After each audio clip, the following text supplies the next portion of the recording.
favor, nos vamos sentando.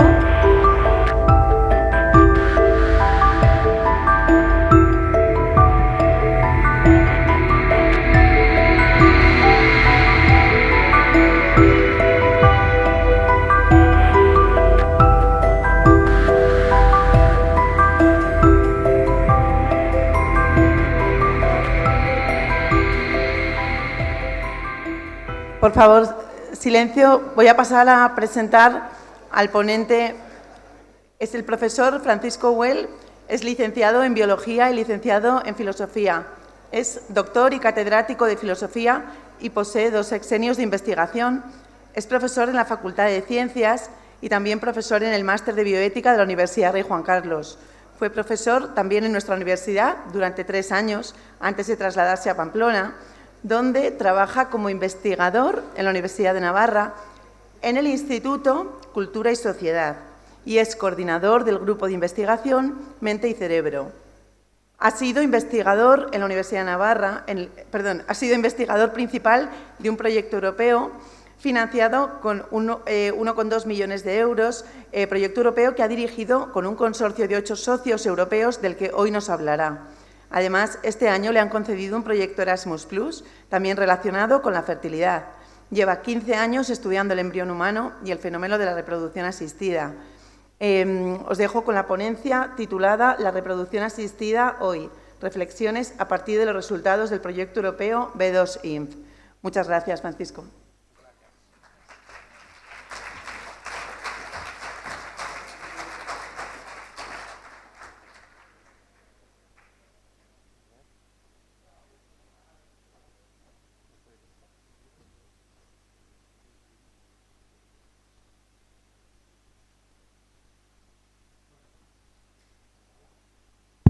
Vale. Bueno, muchas gracias por la invitación. Ahora es que estoy muy contento de estar aquí. María José, la profesora que me ha presentado, se quedó embarazada ya por el 2007 y gracias a ella yo le sustituí durante su embarazo y ahí comenzó mi carrera en la universidad, ¿no? Estuve aquí 3 años y por eso, y luego ya me fui a la Universidad de Navarra, por eso tengo muchas... Estoy como en casa, en cierto modo, ¿no? Así que me hace mucha ilusión estar aquí. Me hace también mucha ilusión el hablar a los importantes, ¿no? O sea, a los estudiantes, a los jóvenes, sobre un tema que igual ya les está afectando de algún modo y les afectará en un futuro. Entonces, bueno, acostumbrado también a hablar pues, a investigadores y en foros de expertos, pues echo mucho de menos al final hablar a quien realmente tiene que llegar toda esta información. Bien, entonces, ¿por qué es importante esto que os voy a contar? Cuando acabé mi tesis doctoral sobre el embrión humano, estaba yo en casa en Fuenterrabía tranquilamente y llamó una amiga de mi hermana por teléfono y me pasó el teléfono y me dijo, Fran, toma, te quiero hacer una pregunta. Yo dije, a ver, ella era médico, mi hermana también es médico, y me dijo, oye, Fran, he tomado la decisión irrevocable de ir a las técnicas de reproducción humana asistida. Tú que sabes tanto del embrión temprano, por tu tesis doctoral, ¿qué me recomiendas? Y yo me quedé así y dije, pues ni idea, ¿no? Porque es verdad que había estudiado mucho el desarrollo del embrión temprano, ¿no? O sea, desde la fecundación hasta la implantación, pero para una pregunta como esa no tenía ninguna respuesta. Y para mí fue mucha frustración, porque dedicas muchos años a algo, te hacen una pregunta concreta y no sabes qué responder.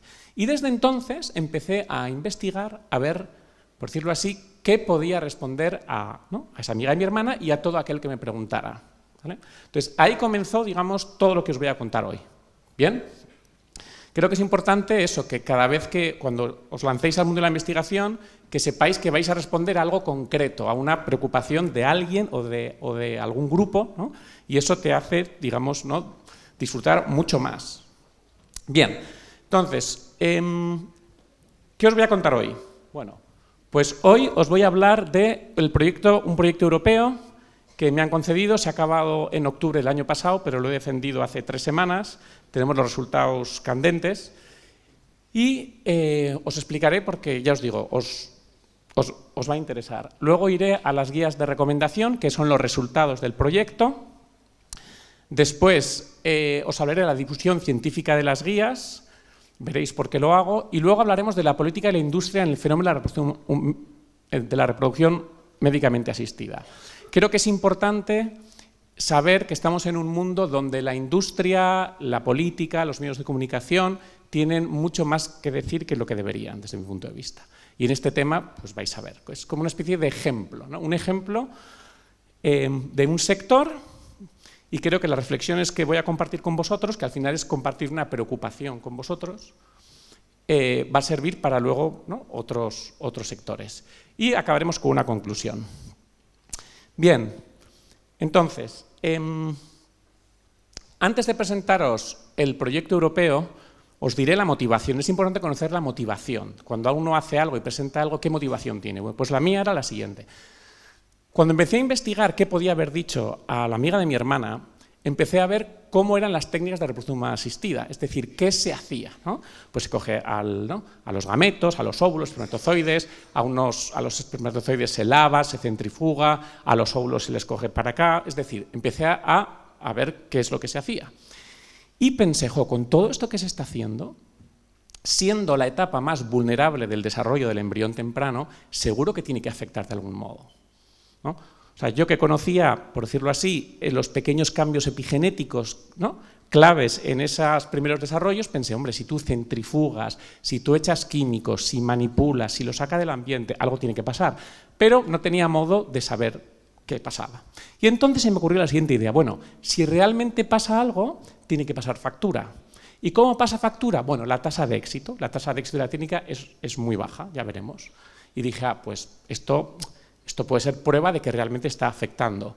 Pero luego dije, bueno, pero aquellos que salen adelante, lo lógico sería que tuvieran algún tipo de problema o enfermedad o algo, si realmente a nivel epigenético ha habido una modificación en ese estadio.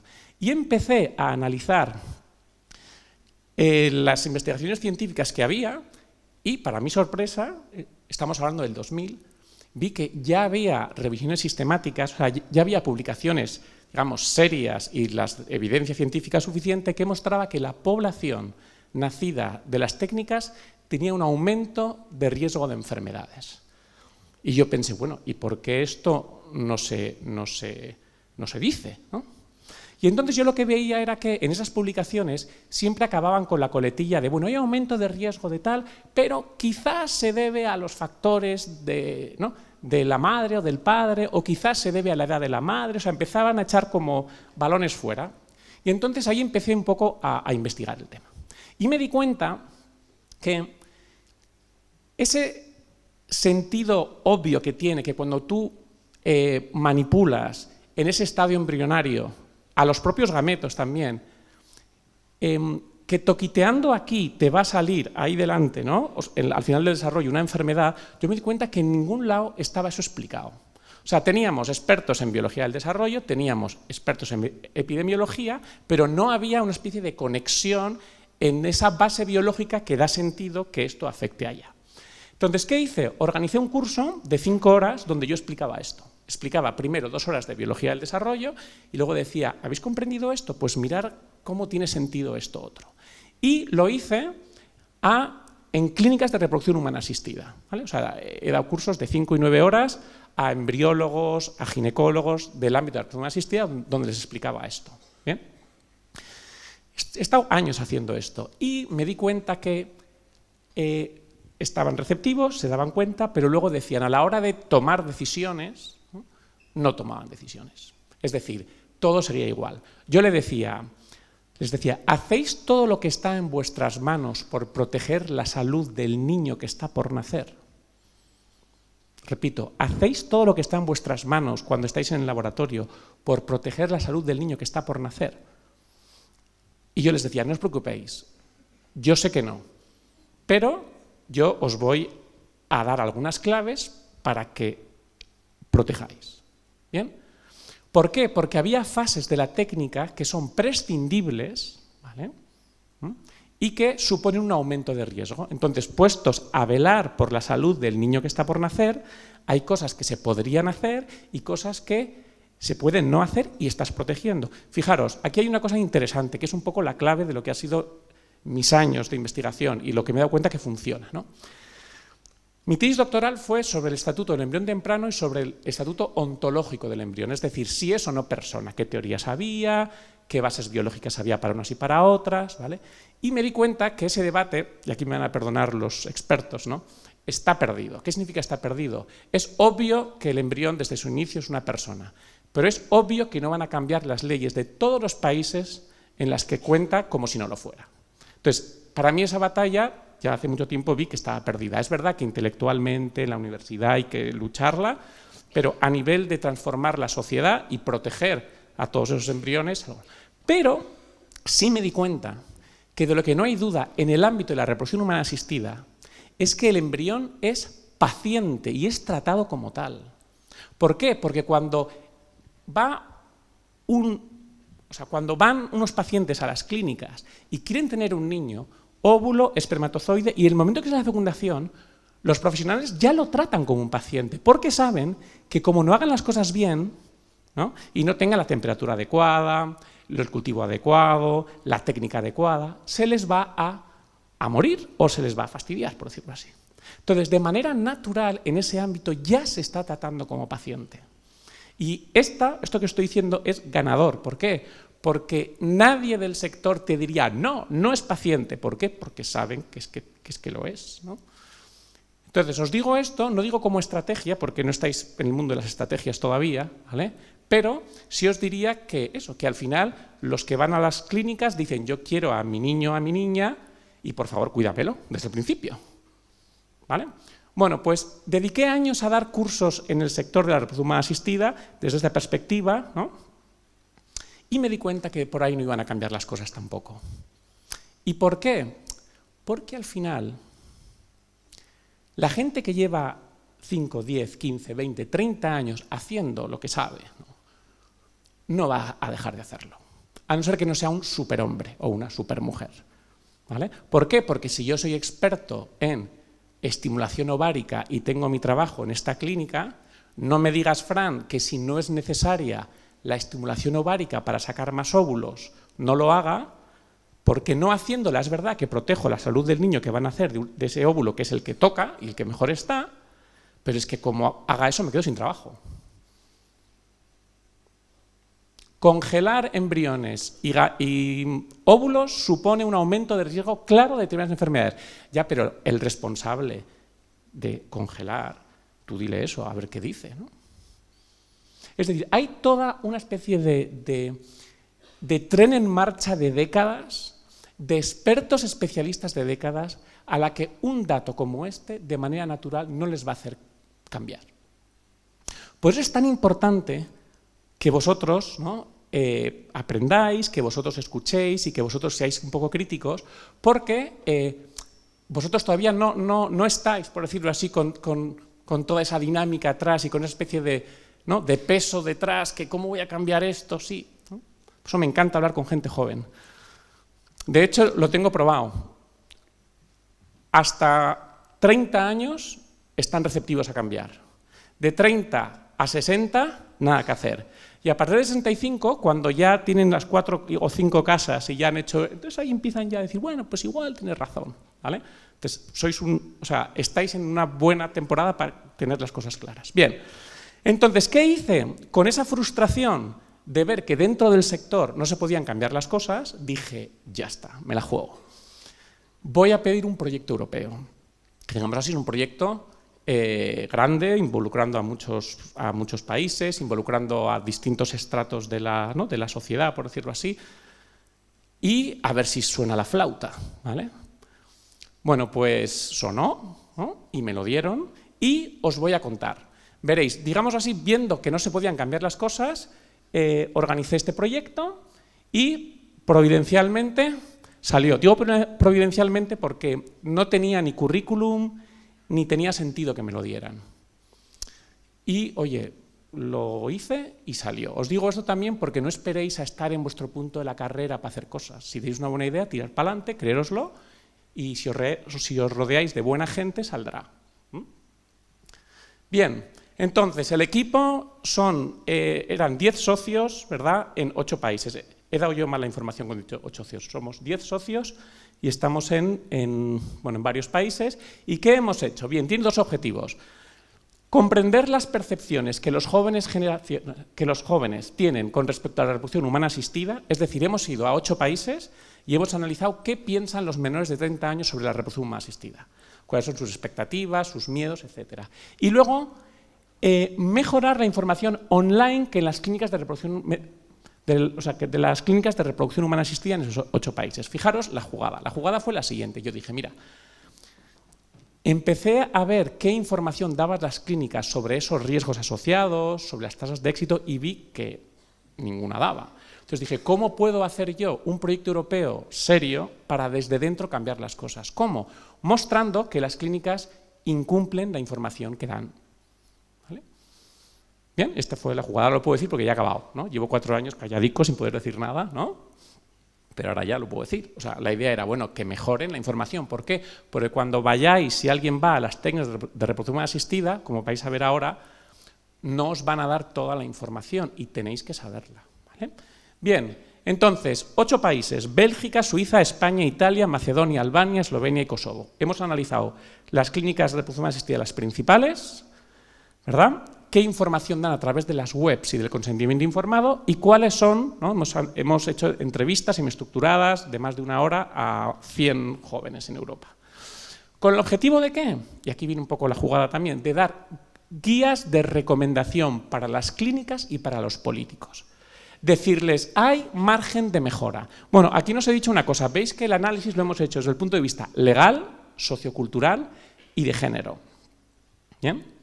Si no tenéis dimensión de género, no os va a dar nadie a nivel europeo nada, ¿verdad? Entonces había que meterlo.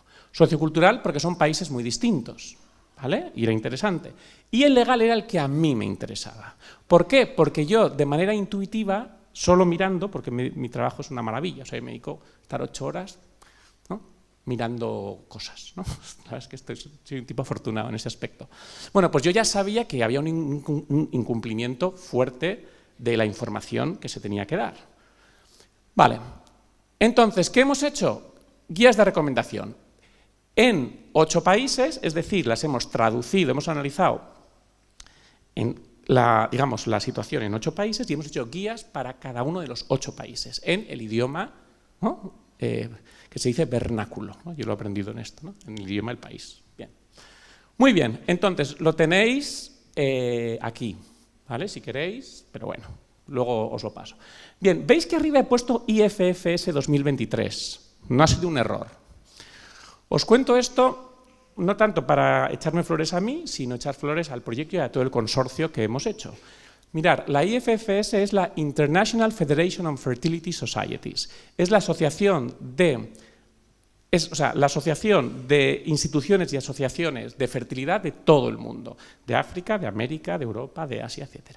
Y reúne a todas las asociaciones científicas de reproducción humana asistida de todos los países y de todos los continentes. Cada 3 años hacen un congreso. El anterior fue en China y este fue en Grecia. Una pena que no fuera en China porque hubiera ido a China, ¿verdad? Este fue en Grecia, que estuvo muy bien, pero ya puestos, ¿verdad? Bueno, pues cada una de las asociaciones continentales elige un proyecto para presentar los resultados al resto del mundo. Y la Asociación Europea de Reproducción Humana Asistida, el ESRE, eligió el nuestro como la investigación a compartir con el resto del mundo. Entonces estuve en Atenas presentándolo, que es lo que os voy a presentar ahora. Lo que quiero decir es que esto que os voy a decir tiene una base de 3-4 años de investigación y luego reflexionaremos sobre ello, pero bueno, que sois afortunados en cierto modo, ¿no? Porque vengo aquí yo a contároslo a vosotros, ¿vale? Bien, entonces, guías de recomendación, ¿vale? Por supuesto, España fue uno de los países. Y España, esto no se sabe porque no se quiere saber, es el epicentro mundial de la reproducción humana asistida. De 1.500 clínicas que hay en Europa, casi 500 están en España. España es el primer país del mundo en número de clínica por habitante. El primer país del mundo en números de niños nacidos in vitro por los nacidos naturalmente. Y el tercero en números totales después de Estados Unidos y Japón. O sea, España es, en este tema, somos hiper famosos en el sector. Somos el principal destino turístico con República Checa también. Es decir, la clínica más grande del mundo está en España. Es algo increíble España. Y está todo bastante silenciadico, ¿no? Por otra parte. Entonces, estáis en el lugar, ¿no? En el lugar. Bien. Por eso, estas guías de recomendación de España, pues son, si cabe, muy importantes, porque tenemos un sector y vamos a ver cómo puede mejorar. Bien. Voy a dividir en 4 puntos. Primero, recomendaciones sobre las tasas de éxito. Bueno, esto es un temazo. ¿Verdad? ¿Por qué?